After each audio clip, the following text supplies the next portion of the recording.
Actually, what Mark Carney said last week was true. He said we face the lowest effective tariff of any country. So if we can just keep it that way until we renegotiate CUSMA, I think we'll be in good shape. The key thing, and this is critical for Quebec, is to get those aluminum tariffs reduced or eliminated entirely. When Trump's tariffs struck Canadian steel and aluminum, the shock reverberated through North America's industrial core.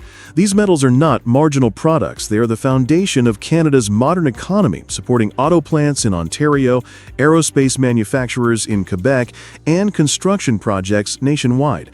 According to statistics, Canada exports of steel and aluminum together are valued in the tens of billions annually, directly tied to hundreds of thousands of jobs. In August, Ottawa confirmed that U.S. duties on these products remained at some of the highest levels, ranging from 35% to 50%.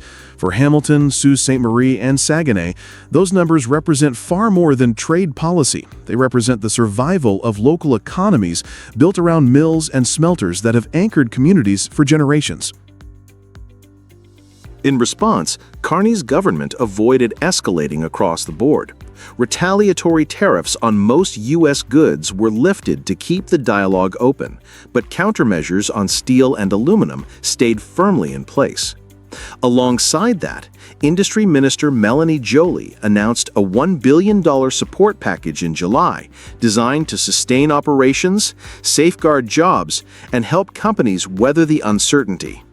This mix of selective defense and domestic reinforcement sent two messages. To Washington, it showed that Canada would not yield on core industries. To Canadian workers, it demonstrated that the government was prepared to stand shoulder to shoulder with them. The move also helped reassure provincial leaders in Ontario and Quebec that Ottawa was not abandoning industrial communities at the front line of the tariff battle. By investing heavily in workers, Canada demonstrated that its strategy is not just reactive, it is proactive, setting the stage for resilience in future disputes as well. So I think there is reason to be optimistic. Canada accounts for about 70% of U.S. aluminum imports. The United States doesn't make a lot of aluminum. And so I think we could probably get those tariffs reduced. What makes Canada's position stronger than it may appear is the underlying structure of the market. U.S. trade data shows that roughly 70% of aluminum imported into America comes from Canada, while Canadian steel remains deeply embedded in auto supply chains across the Great Lakes.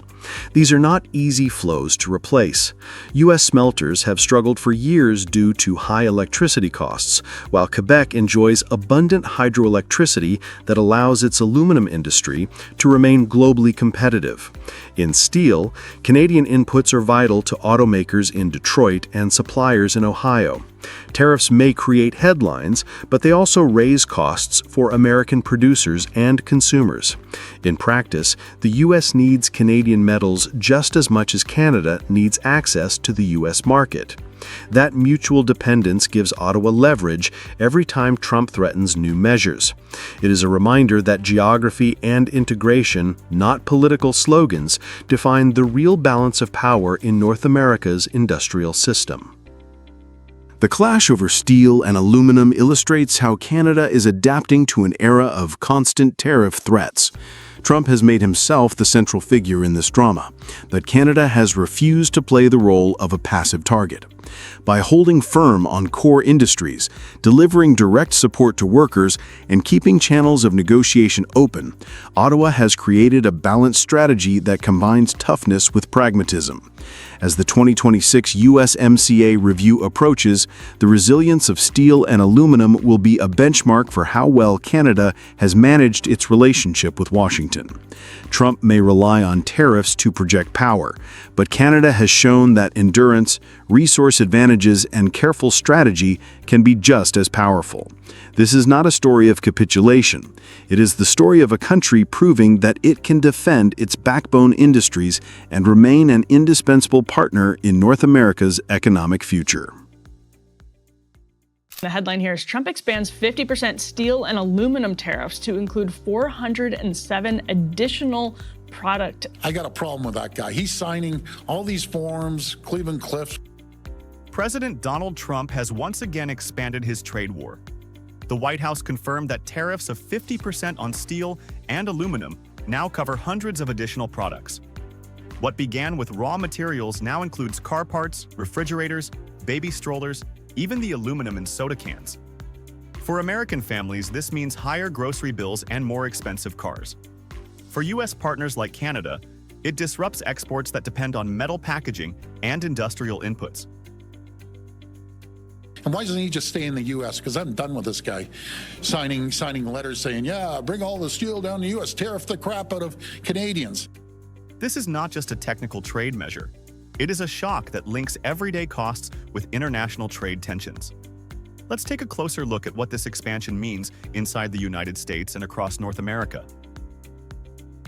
The Trump administration is quietly making it even more expensive to import hundreds of items that all of us would see on store shelves. Well, a whole bunch of household items impacted, and some industrial items too. Look at this: cranes, bulldozers, wind turbines, rail cars.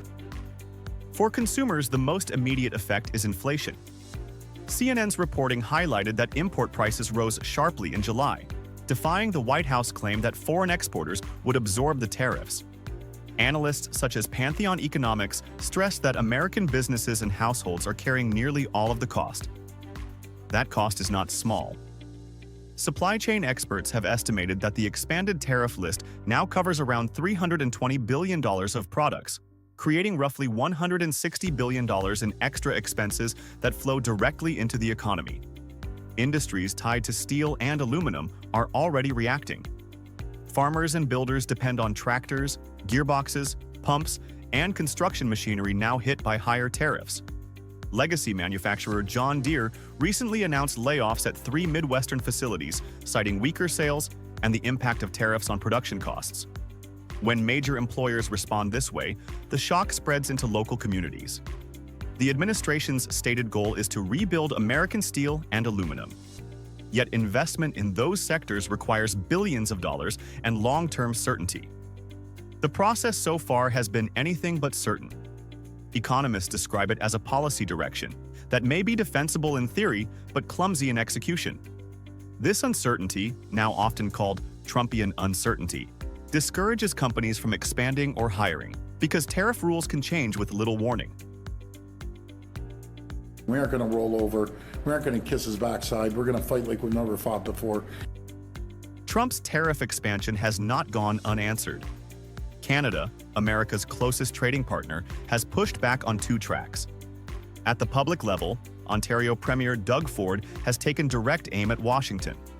He calls the tariffs a hidden tax on American families, noting that Canada buys more than $350 billion of U.S. goods each year. Ford announced a $70 million Canadian program to support workers, pressed Ottawa to tighten quotas on cheap steel, and made it clear Canada will not roll over. On the federal track, Prime Minister Mark Carney has chosen strategic patience. He has directed aid to sectors such as lumber and agriculture while keeping negotiations with Washington open. His government insists Canada will only accept a fair deal, not a short-term fix that weakens national interests. Ford and Carney show 2 sides of one response. Other provinces have also voiced strong opposition, while unions, industries, and policymakers align behind the same message. Canada is standing firm, defending its workers and industries, and refusing to be cornered into a bad deal. The expansion of steel and aluminum tariffs is more than a policy adjustment. For Americans, it means higher prices when inflation is already a concern. For businesses, it adds uncertainty that discourages long-term investment. For Canada, the answer has been resilience. Ottawa and the provinces are backing workers and reinforcing supply chains, sending a message that they will not accept a bad deal. Trump's strategy may unsettle markets, but it also reveals which partners are prepared to stand firm. The coming months will show whether these tariffs strengthen industry or simply confirm that trade wars rarely produce clear winners. Prime Minister Mark Carney spoke with U.S. President Donald Trump on the phone today, weeks after blowing past the August 1st deadline for a trade deal. The leaders discussed current trade challenges, opportunities, and shared priorities in a new economic and security relationship between Canada and the U.S. The leaders After weeks of silence, Prime Minister Mark Carney and President Donald Trump finally spoke by phone. Ottawa described the conversation as substantive and productive, focused on trade challenges, new economic priorities, and Ukraine. Washington gave no statement, reinforcing the sense of imbalance. Still, the fact that they spoke matters. It was the first contact since Trump's August 1st deadline passed without a deal, triggering a 35% tariff on Canadian goods outside CUSMA and a 50% duty on steel and aluminum. The call comes as Trump pushes a disruptive style of negotiation. Earlier this month, the United States extended 50% tariffs not only on metals, but on more than 400 industrial products containing steel, from cranes to rail cars, even though these items were nominally covered under CUSMA. The message was unmistakable. Trump is willing to stretch rules and keep the threat of leaving CUSMA on the table. But tariffs bring costs at home. Walmart recently warned of higher prices feeding through supply chains. In April, the Yale Budget Lab estimated that the 2025 tariff package would raise U.S. consumer prices by 2.3%, equal to about $3,800 per household using 2024 prices. In July, the Federal Reserve Bank of San Francisco projected that if tariffs remain high, U.S. real incomes could decline by about 0.4% by 2028. The Center for Automotive Research in Michigan also cautioned that a 25% tariff on autos and parts could add $108 billion to industry costs this year. These figures show that disruption abroad is also a strain at home. For Canada, the challenge is immense, but it is not helpless. Carney has resisted calls to match Trump's every move, choosing instead a strategy of patience while holding on to powerful cards. Energy remains the most obvious. In 2024, Canada exported close to 4 million barrels of crude oil per day to the United States, by far America's largest source of imports. Natural gas shipments were more than 8 billion cubic feet per day, and Canada supplied roughly 27% of all uranium used in U.S. nuclear power plants. These are dependencies that Washington cannot easily replace. Canada also holds an advantage in critical minerals. Nickel, cobalt, and rare earth elements mined north of the border are essential for electric vehicles and defense supply chains. And despite the new tariffs, about 85% of bilateral trade still moves duty-free under CUSMA, giving Canadian exporters a core of stability while disputes play out. Ottawa has also been selective in retaliation. In March, it applied 25% tariffs on 30 billion Canadian dollars worth of American goods, targeting consumer products like beverages, food items, and motorcycles, pressure points designed to hit politically sensitive constituencies in the United States. The readout also says Carney and Trump agreed to talk again soon. Looking forward, 3 paths are possible. One is a framework similar to those signed with the UK, Japan, and South Korea, where tariffs were capped around 10 to 15% in exchange for investment pledges and purchases. Another is for Canada to use energy and minerals more directly in talks, offering stable access in return for tariff relief. A third is legal and structural, from pursuing cases under CUSMA and the WTO to diversifying exports toward Europe and Asia. None of these paths guarantee immediate relief, but they underline that Canada is not without leverage. Trump remains central, but Carney has shown he will not rush into a bad deal. The recent call did not solve the trade standoff, yet it marked the beginning of the next phase, where endurance and strategy will decide how North America's 2 closest partners manage one of their most volatile economic relationships in decades.